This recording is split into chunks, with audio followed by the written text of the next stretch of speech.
This happened about a month ago. I had been a nurse for 8 years, mostly working the night shifts at Crescent City Hospital.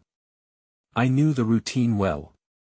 The nights were usually quiet, but things changed after my third shift. Around midnight, I first heard a faint sobbing coming from room 305. I thought it was strange since the patient had no visitors. When I checked, the room was dark. The patient lay sound asleep, not making a sound. I felt confused but shrugged it off. The sobbing returned over the next few nights. Each time, it felt more unsettling. The sound echoed in the empty hallways. One night, a cold spot brushed against me by room 305, and my heart raced. It felt like someone was watching, but no one was there. When I returned to the station, I looked up the patient's history. They had lost a child years ago. I could only imagine the grief they had faced. I thought maybe that pain lingered in the hospital. But what did that mean for me? Most nights, I forced myself to walk past that room quickly. The cold spots grew more intense. Each time I glanced at the door, a shiver would run down my spine. I kept questioning my own mind. Was it just fatigue? Was I imagining things? Then one night, enough was enough. I decided to check again. I stood by the doorway, knocked lightly, but got no answer. With my heart pounding, I opened the door. The room was empty.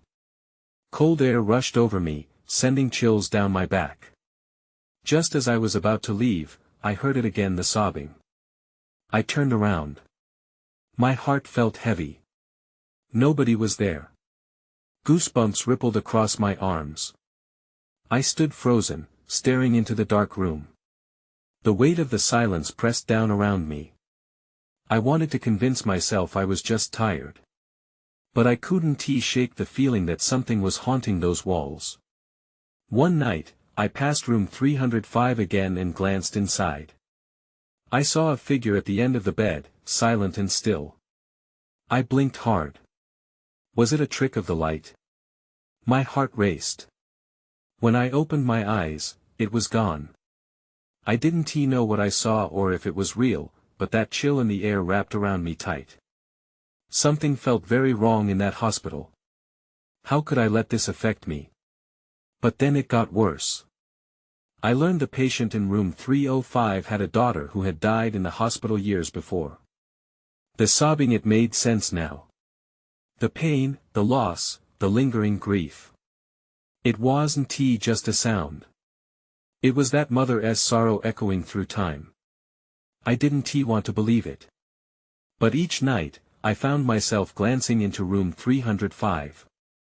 I felt its pull. I had to wonder, did the whispers of the past haunt the living?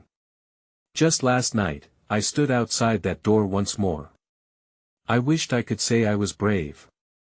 But I wasn't. And when I opened the door, I found the room empty again. Except this time, the sobbing was unmistakably louder, like she was right next to me. I stepped back, heart racing, unsure how to process what I had just heard. The sobbing grew more intense, filling the air around me. It felt suffocating. I had to get out. I closed the door quickly and leaned against it, trying to steady my breathing. In my haze of panic, the hospital felt less like a place of healing and more like a crypt. Shadows flickered around me, and I could have sworn I heard whispers just beyond my awareness. I breathed deeply and turned to the nurse's station. I needed to talk to someone, anyone. As I reached the station, I saw Jake, a fellow nurse. He leaned over a patient's chart, his expression serious. "You okay? You look pale." "Yeah, just a little tired," I replied, forcing a smile. But I knew that wasn't the truth. I couldn't shake the feeling that I should tell him about room 305, about the sobbing. But fear held me back. I worried he wouldn't believe me. Instead, I asked, "Have you noticed anything weird with room 305? Like sounds or anything?" He looked up, furrowing his brow. 305. That's the old woman, right? I heard some talk about her. Why? I hesitated. It's quiet most nights, but I've been hearing things. Jake's expression changed. He sat back and crossed his arms. What kind of things? I hesitated again. Hearing it would make it real, and I wasn't sure I was ready for that. But I felt compelled to say something. I keep hearing sobbing. Like a grieving mother. The words hung heavy between us.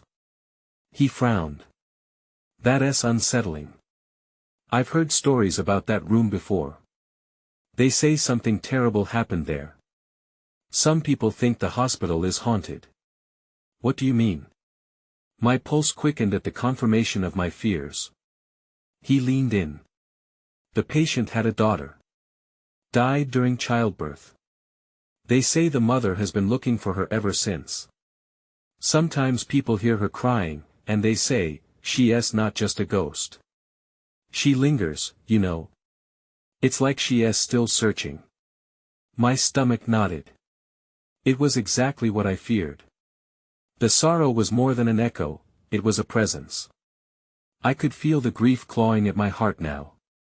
Does anyone else talk about it? I asked, almost hesitantly. Jake shrugged. Some do, but others just brush it off. The night shifts make people paranoid, it's easy to see things that aren't there. Maybe you're just imagining it. I wanted to argue, to tell him this felt far too real. But before I could respond, we were interrupted by a loud crash from down the hall. Instinctively, we both glanced in the direction of the sound. My heart thumped hard in my chest. What was that? Jake asked, standing up. I don't know, I replied, feeling dread pooling in my stomach. As we moved toward the sound, the cold air enveloped us once more. Then, a door slammed shut in the distance, loud and unexpected. Let's check it out, he said, but his voice lacked the confidence it usually had. The closer we got, the more that familiar chill washed over me. Suddenly, the lights flickered. I stopped, feeling the overwhelming urge to run. I exchanged nervous glances with Jake. That's when I saw it an outline, a figure at the end of the hallway. Everything around me faded into silence. The sobbing filled my ears again, louder this time. Do you see that? I croaked. But when I looked back, the shape was gone. I stood frozen, staring at the empty space where the figure had just been. My heart raced, and I could feel a cold sweat forming at the back of my neck. Maybe I imagined it, I muttered, trying to convince myself. Jake crossed his arms and shook his head. You didn't. I felt it too. There's definitely something off about this place. He took a cautious step forward. Let us move. The urgency in his voice pulled me back into motion. We approached the spot where I had seen the outline, but it was just the sterile fluorescent light illuminating the hallway now. Let's check room 305, I said, dread pooling anew in my stomach. Jake raised an eyebrow. You really want to? I didn't have an answer. Curiosity mixed with fear, and I knew I had to see if the sobbing would be there again. We walked carefully toward the door, each of us holding our breath. As we reached it, the sound of muffled cries echoed in the air, unmistakably coming from inside. It's back, I whispered, my throat went dry. I pressed my ear against the door, straining to listen. The sobs were like a distant melody, a haunting reminder of pain. Should we knock? Jake asked, his voice barely above a whisper. I hesitated. What if the old woman was really in pain? What if she needed help? I raised my hand but didn't follow through. The sobs grew louder, more insistent. They seemed to wrap around me, pulling me closer to the door. Then I remembered the stories Jake had told me about the mother searching for her child. The thought made me shudder. Let's just stand back for a second, I suggested, hoping to stall for time. As we did, the air seemed to grow colder, heavier. Suddenly, the door creaked open on its own, as if inviting us in. I jumped back, instinctively reaching for Jake's arm. My heart raced. "Did you see that?" I gasped. "Yeah. We should get out of here." Jake's voice was strained, unnervingly calm. Another crash sounded from further down the hallway, followed by what sounded like a woman's voice breaking into a scream. At that moment, everything changed. The air felt electric, charged with fear. I wasn't just hearing things anymore, it felt as if the hospital itself was alive, and it wanted to make its presence known. I grabbed Jake's wrist. "We can't leave. We need to find out what is happening." He hesitated, looking between me and the open door. "Are you serious? That could be dangerous." Before I could respond, something slammed against the wall in room 305, loud enough to rattle the glass. I took a step forward, fueled by instinct. "We have to see it. We can't just stand here." The sobbing grew once again, wrapping around me like a shroud. Then, without thinking, I stepped through the door, and the world shifted into chaos. The room was dimly lit, shadows twisting grotesquely in the corners. I could feel the air thick with sorrow, a weight I hadn't expected. "Come on," Jake urged, barely behind me. Just as we crossed the threshold, a cold wind brushed past me, sending chills down my spine. That's when I saw her. A figure, draped in white, staring out the window at nothing. But it wasn't the image I had imagined. Her face was distorted, anguished eyes looking right through me, and suddenly, I understood, she wasn't searching for a lost child. She was searching for something far darker. "Get out!" she screamed, and in that moment, everything went black. I gasped, the darkness wrapping around me like a thick fog. I stumbled back, my heart pounding in my chest as I blinked into the void. It felt as though time had stopped, an eerie silence reigning in the space where chaos had just erupted. I could barely hear Jake's frantic voice cutting through the stillness. "Are you okay? What just happened?" I don't know," I stammered, feeling the remnants of her scream echoing in my ears. The sudden absence of everything was more terrifying than the ghostly figure. I fought against the darkness, forcing my limbs to move. We stumbled out of the room, the air still thick with the sense of dread.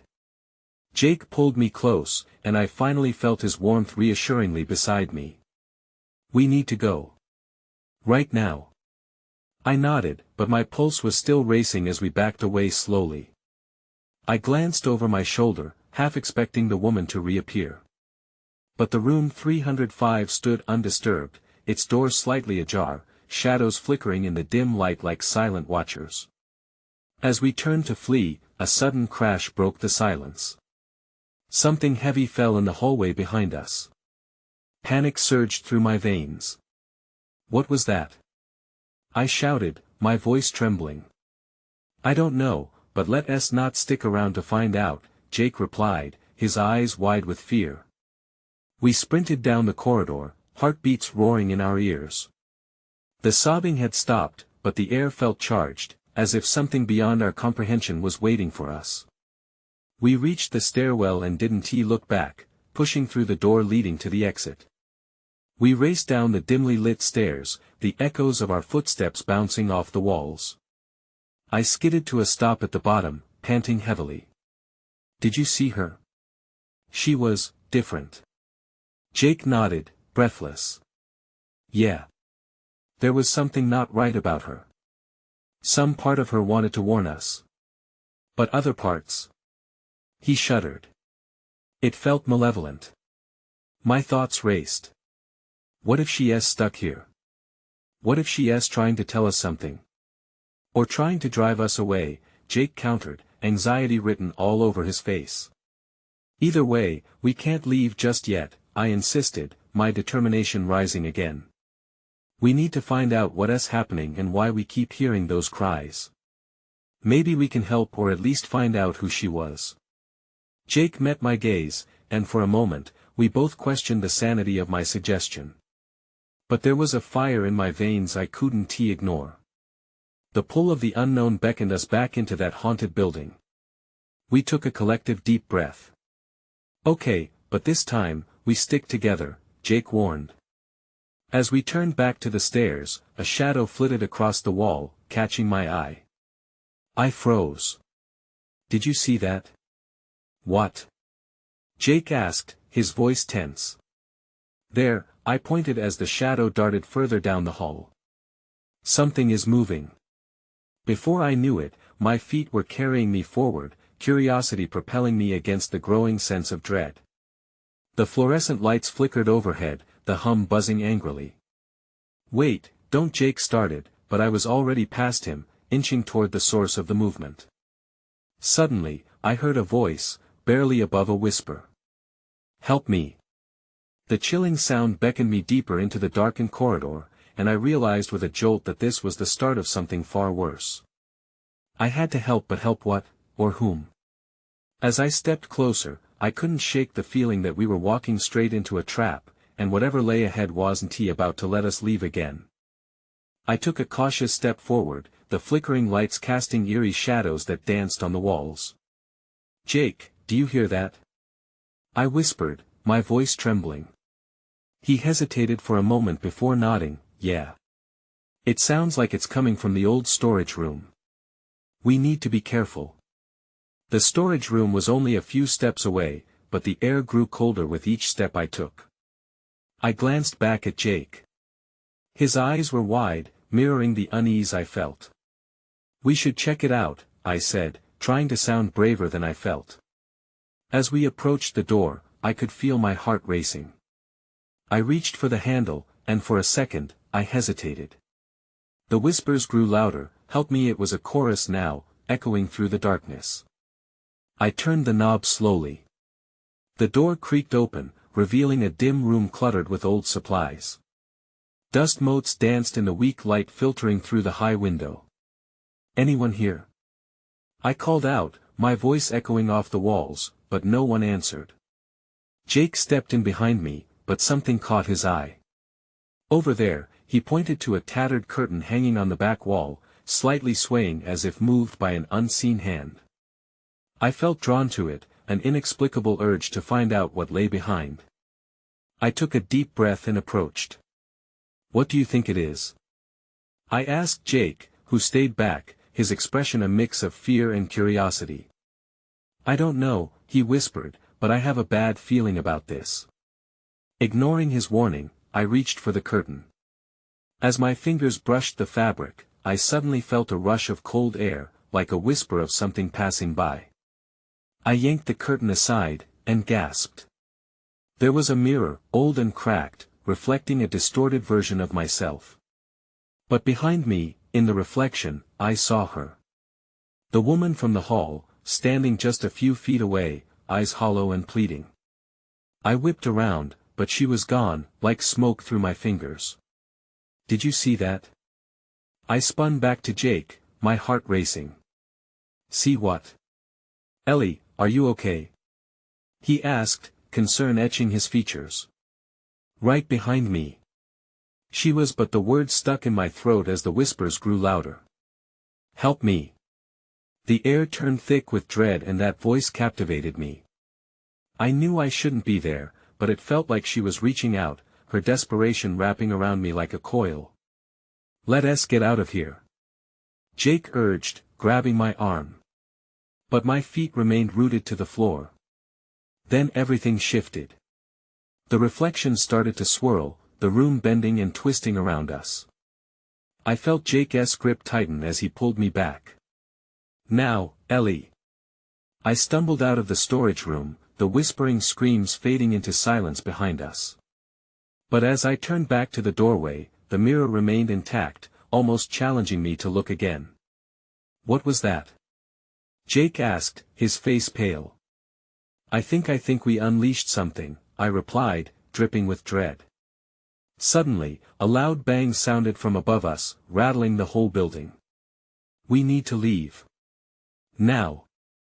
Jake shouted, and we burst into a run towards the exit. But as we reached the staircase, my heart sank. The sobbing was back, louder and more anguished than before. Help please, I stopped, my instincts screaming that we were far from safe. Jake tugged at my arm, panic in his eyes. Do we go back in? Ellie, we can't, no. We have to face this.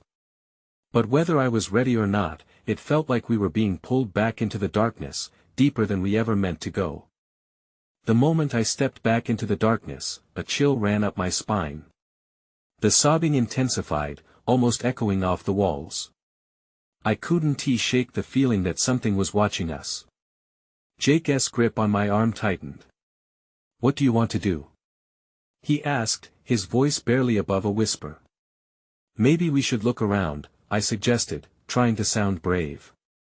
But in truth, fear coiled tightly in my stomach. We can't just ignore it.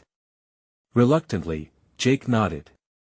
Together, we crept back down the dim corridor, led by that haunting sound.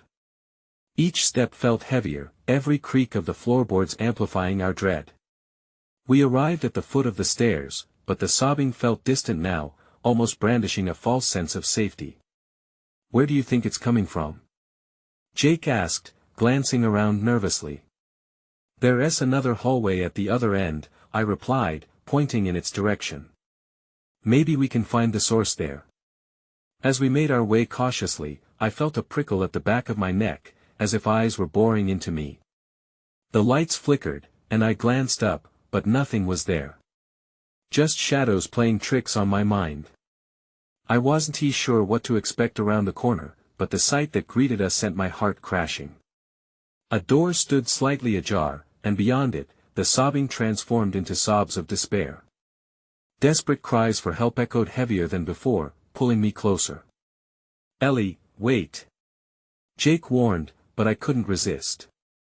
I approached the door, my heartbeat thumping in my chest. I have to see. As I pushed the door open, I was struck by the sight inside. The room was empty, except for a single chair in the center, facing a wall. Directly ahead, a faint glow flickered from a small, battered lantern illuminating scribbled messages covering the wall. I stepped inside, and a sudden wave of nausea twisted my stomach. The messages were frantic, filled with pleas and warnings. One caught my attention, don't trust the mirror. I turned to Jake, my face pale. Look at this. It's like they knew. Before Jake could respond, the lantern flickered wildly, plunging us into darkness. Then, without warning, the door slammed shut. I froze, heart racing, and whipped around. Jake! I shouted, but my voice got swallowed up by the oppressive silence. Ellie! He banged on the door from the other side. Open it. I rushed to the door, pulling at the handle, but it wouldn't budge. Panic surged through me. I stepped back, scanning the creepy room, and that's when I saw it, a figure emerging from the shadows, face obscured. Help me, the voice whispered, sending chills down my spine. Get away from her. Jake yelled, his fists pounding the door. But the figure wasn't responding to me. It was staring at the wall, at the messages. They didn't listen. You won't either, it murmured, and my blood ran cold. Just then, I heard a crash above us. The lights flickered back to life, illuminating the room. The figure was gone, and the door creaked open, allowing Jake to rush in. What just happened? He breathed, his face drained of color. I turned to him with fear in my eyes. I think we need to get out of here, but I feel like we're not alone. As we eased toward the exit, the lantern had started to flicker again, casting haunting shadows. We were both painfully aware of the silence that surrounded us now, the weight of the air thick with something indescribable. I took a last glance back at the wall before we left. The words were still there, but something had changed. The last message now read, "You can't leave. Go. Now." Jake shouted as we bolted for the door. But as we crossed the threshold, a voice echoed behind us, smoother and more unsettling than before. You've only just begun. I slammed the door behind us, but it felt like something had been let loose, something that wouldn't let us go so easily. We stumbled out into the hall, gasping for air as if we had just emerged from underwater. The oppressive atmosphere of the room pressed against my back, and I couldn't shake the feeling of being watched. I glanced at Jake, his face paler than before. "Did you hear that voice?" I asked, my heart still racing. "Yeah, I did," he replied, running a hand through his hair. "But where did it come from? And what was that thing?"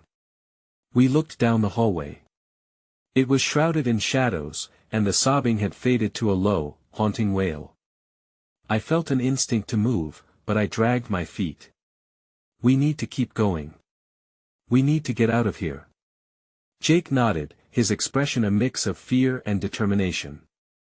We walked in silence, but the walls whispered our fears back at us, spinning shadows that seemed alive. As we reached the end of the corridor, I noticed something glinting on the floor. "What is that?" Jake asked, squinting at the flicker of light. I bent down to pick it up and pulled out a small mirror, its surface cracked and tarnished. It was strange and unsettling, but it drew me in. As I held it up to the light, I felt a shiver pass through me. The reflection showed not just our faces but something else, a fleeting shadow behind us. "Ellie, put it down," Jake urged, grabbing my wrist. But curiosity held me firm. "Look. There is something," and my voice trailed off as I met Jake's gaze. He was staring at the mirror, eyes wide with fear. Then it hit me. I remembered the warning on the wall. "Don't trust the mirror. We have to go, now," I shouted, tossing the mirror away as I took off down the hallway. I could hear Jake scrambling to keep up. The atmosphere felt electric, buzzing with a malevolent energy that threatened to swallow us whole. We reached a staircase leading downward. "Should we go down?" Jake asked, panting. "Maybe there's an exit," I replied, though doubt gnawed at me. We descended cautiously, each step echoing like a countdown. The sobbing returned, louder now, drowning out our footsteps and filling the air with a palpable sense of dread. As we reached the bottom, the light flickered once more, barely illuminating a narrow hallway lined with heavy doors. I glanced around, feeling cornered. "We could check one of these rooms," I suggested, though hesitation lingered in my voice. Jake was already halfway to the first door, heart racing and adrenaline pumping. "We need to find out what is going on." He gripped the handle, and the door swung open, revealing darkness beyond. "Hello," he called, stepping inside. I followed reluctantly, feeling my skin prickle. The room smelled stale, and a ghostly chill settled between us as I inched closer to a nearby window. Suddenly, the door slammed shut behind us with a bone-rattling thud. "Jake!" I screamed, spinning around. The air thickened, and the sobs transformed into laughter, sharp, mocking, and twisted. Then everything went dark. A humorless chuckle rippled through the darkness, sending a wave of cold panic through me. "You thought you could leave?" a voice echoed. I reached out in the dark, desperate for something to hold on to. "Jake!" I called, but the laughter kept echoing, growing louder and consuming everything around us. Trapped, I started to feel the walls close in. "This isn't happening," I whispered, the tiny glimmer of hope dissipating. Then, the laughter fell silent, and a new voice filled the void, whispering just above a breath. "You're trapped now." With the darkness pressing down on us, I couldn't see Jake, but I felt the weight of his presence beside me. Each second felt stretched, like a moment caught in time, and I knew we needed to find a way out, or we might be lost in this nightmare forever. The darkness swallowed us whole, but I could feel Jake's breath beside me, shaky like my own. I strained my ears, hoping for a sign, anything to break through the silence. Then I heard it, a soft tapping sound, rhythmic and insistent. "Do you hear that?" I whispered, more to myself than to him. Jake nodded, the outline of his silhouette barely visible. "Yeah, what is it?" We pressed our backs against the cold wall, inching toward the sound. With each step, the tapping grew clearer, echoing like a heartbeat in the oppressive silence. It came from a door at the far end of the room, slightly ajar, flickering light spilling out like a beacon in the darkness. "There is something in there," Jake said, his voice barely above a whisper. I could hear the tension in his tone. My instinct screamed at me to bolt, but the need to know what was going on overpowered my fear. "Stay close," I whispered, moving toward the door. I pushed it open, and the light flooded the space, revealing a small, windowless room. Papers were strewn everywhere, and the source of the tapping revealed itself: an old clock mounted on the wall, its pendulum swinging steadily. Yet it was the flickering shadows that caught my attention. They danced along the walls, and for a moment, I could swear they formed faces, mouths twists in laughter. "Ellie, get back!" Jake shouted as I stepped inside. I felt a deep chill wash over me, gnawing at my resolve. Before I could respond, the door slammed shut behind me, cutting off my escape. Panic surged as the laughter returned, echoing in my ears. I turned to Jake, my hands pressed against the door, desperate to break free. "Jake! Let me out!" The shadows shifted, and I felt something brush against my arm, a cold finger, lingering just for a heartbeat. I recoiled, heart racing as the laughter crescendoed. "You shouldn't have come here," the voice from before whispered again, tauntingly. I turned back to the room, eyes darting for something, anything to help. Then I caught sight of a large, battered tome on a nearby desk. It appeared to be full of notes and symbols I didn't recognize, but there was one word that stood out: forbidden. "Ellie! Open the door!" Jake pounded against it, but I couldn't pull my gaze from the book. I crossed the room, compelled to understand, reaching for it. At that moment, the wall beside me began to vibrate, the shadows twisting violently as if alive. "No!" I cried out, wrenching the book open. The pages fluttered, landing on a sketch of the very clock that still ticked ominously above me. A chilling realization hit me: the clock was a trap, its very presence binding me here. "Jake, we need to break it!" I shouted, my fingers trembling on the page. I looked back toward the door, confusion etched on Jake's face as he struggled against the weight pressing down on him. "Do it!" he yelled, desperation in his voice. "Aaron!" I screamed, the name slipping from my lips without thought. I'd seen it scroll across the old parchment. Suddenly, the room shuddered, and a gust of cold wind knocked me back, sending me sprawling to the floor. I looked around, breathless and disoriented. In that moment, the clock stopped ticking, a deafening silence falling. I knew time was running out, and I had to make a decision: to confront the past or succumb to whatever haunted this place. Then I saw it. A shadow darting across the floor, darker than the rest. "Jake, look out!" I yelled, reaching for him. Just as I did, the laughter boomed again, this time piercing and relentless, filling the space as the world began to swirl around us. We were losing control. And I could only hope the key to our escape was in my fingers. The room pulsed with a strange energy, as if the shadows themselves were taking form. I fought against the panic rising in my throat, turning to the clock. It had captured not just my attention, but my very will to resist. "Jake!" I shouted, trying to clear my mind. "We have to find something to break this clock."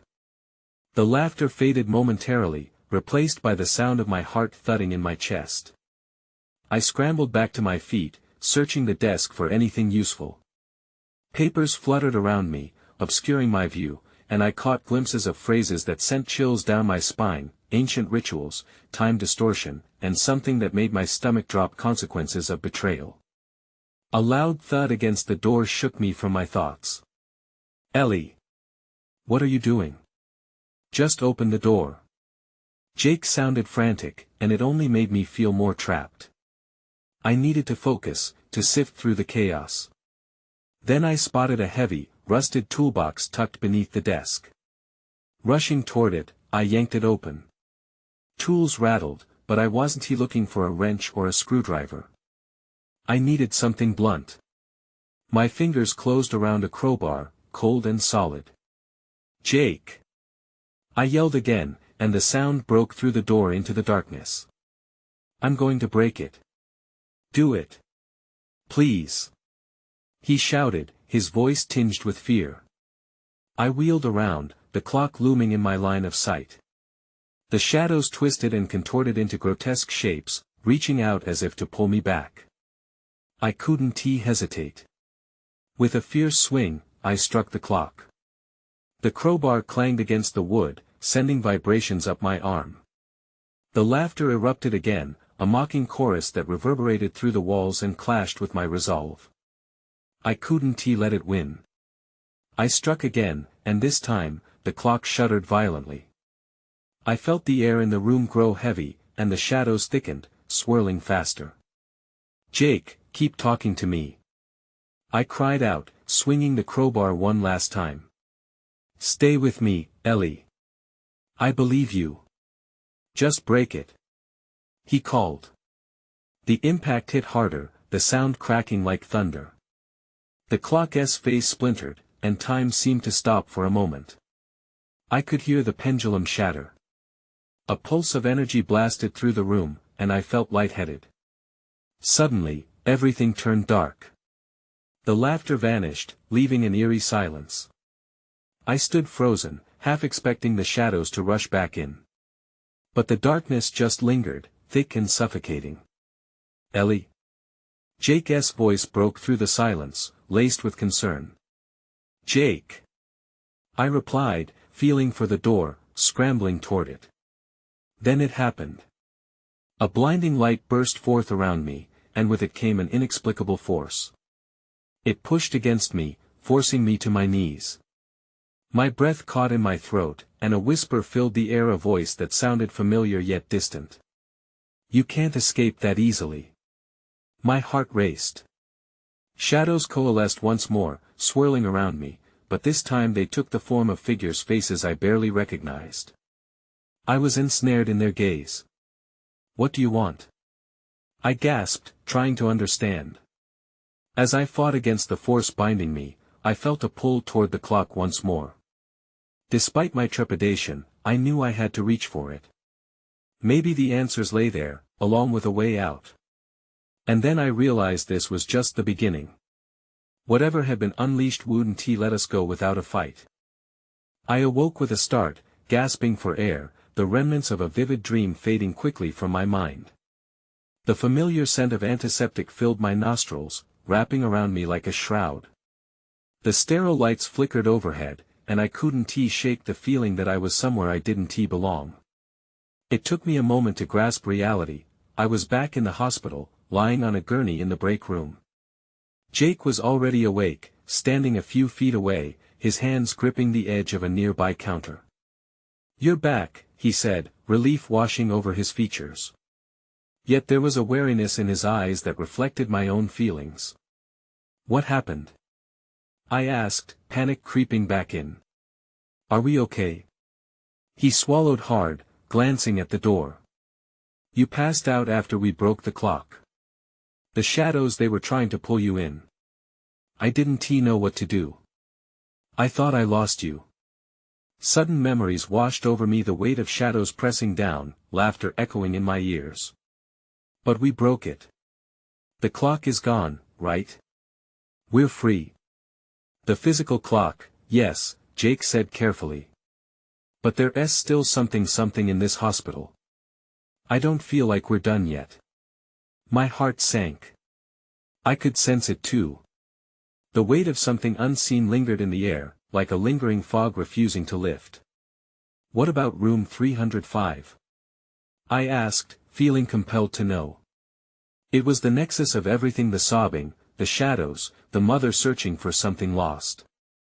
Jake's expression changed. I contacted security. They're going to clear it out. But he hesitated, licking his lips. There are rumors. Some say those who are lost can't leave until they've found what they were looking for. A chill ran through me. You think she is still there? That mother? He sighed. I don't know. They often say grief and trauma can warp reality. Maybe it was never just a figment of our imaginations. But if her spirit lingers here, looking for an escape, those cries may never truly stop. I remembered the message on the wall.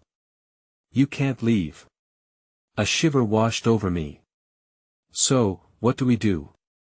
Just wait for security to show? Not entirely. Jake's gaze steeled. We need to let go of whatever we started. There may be a way to help her, to find closure if she is still out there. Maybe we can bring some peace. Peace. The word left a bitter taste on my tongue. What if we can't? Then we've at least tried, he said quietly. But first, we need to confront the reality of this place. No running away this time. With a shaky breath, I nodded. It was time to face our fears head-on, to confront not just the spirit of that anguished mother but the implications of our actions. Even if we shattered the clock, we unknowingly unleashed something much greater. We stood in silence, considering our next steps, completely unaware of the door creaking slightly open behind me. A gust of cold air rushed in, chilling the room once more. I felt a prickling at the back of my neck, an unsettling reminder of the unknown. What if she is watching us now? I whispered, glancing towards the door. Jake's face paled, but then he straightened up. If she is, we need to show her we want to help. Determination coursed through me as I took a step toward the door. Whatever darkness remained, I was ready to confront it. I valued closure and clarity, even if the truth lay shrouded in shadows. As we stepped into the hallway, everything felt eerily too still. The air buzzed with tension, and the echoes of our footsteps faded into an unnatural silence. We couldn't ignore the reality that lingered in this beleaguered hospital. I moved cautiously towards room 305. Each step resonated with dread, and I felt every heartbeat thunder in my ears. Just as I reached for the doorknob, the sobbing began again, sending tendrils of ice through my veins.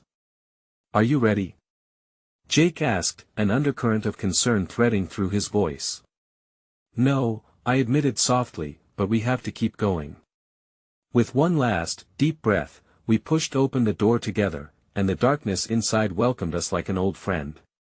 The room remained unchanged, but the weight of sorrow intensified, wrapping around us like a grave shroud. I turned to Jake, who looked pale but resolute. Whatever happens, we face it head-on, I affirmed, feeling his resolve strengthen mine. And as we crossed the threshold, the light dimmed, and uncertainty wrapped around us. Answers awaited amidst the fading cries, lingering shadows, and the enigma of unbroken mirrors. Some questions might never find closure, and we were prepared to walk that path into darkness, even if we didn't know where it would ultimately lead us. The spectral bond had been formed, and we had to uncover the truth whatever it may be.